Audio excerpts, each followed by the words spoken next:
Welcome to this week's OK at Work with myself, Sarah Sawyer, my colleague, Russell Berger, both attorneys at Offit Kurman. And today we are talking about leave policies.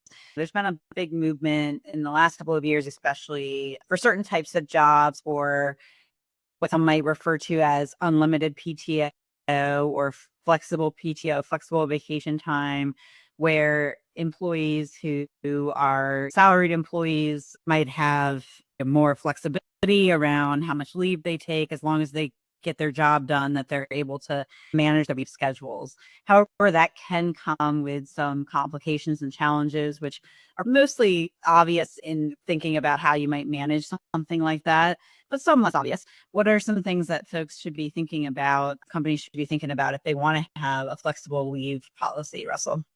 First off is, and you mentioned it, the nomenclature, which is not just nomenclature. I think it is of substance here. So we say unlimited leave by definition means no limits. People come and go as they please. And that's obviously not what you want. What you really want and what employers are really saying when they're accidentally using the term unlimited leave is flexible or unmeasured by days or by hours. So using the term flexible leave makes a lot more sense.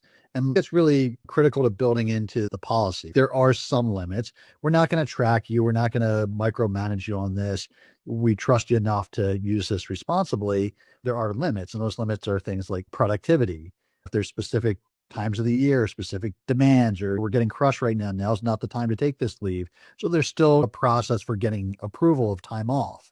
There are limits on how long you can go. Hey, my kids are off of school. I'm just going to take summer vacation. I'll see you in 6 weeks.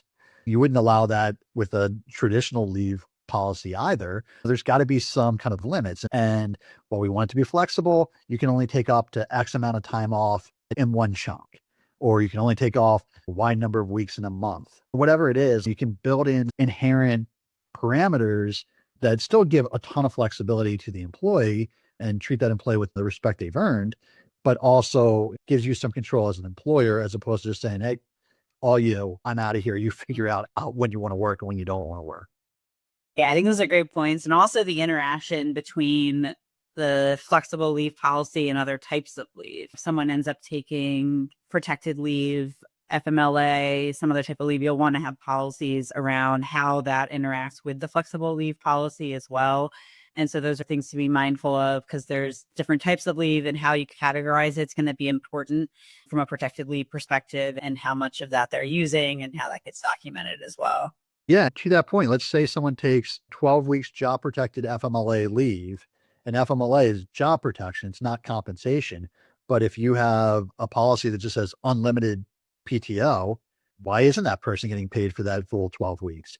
And in practice, you might have short-term disability, you might have parental leave. There's all different things that might come into play and make sure that person gets some compensation for that period. But without putting some limits around it, in theory, you've got infinite amount of vacation time and you can use it whenever and however. I think that example highlights the need to think of it more as flexibility as opposed to unlimited, unburdened leave.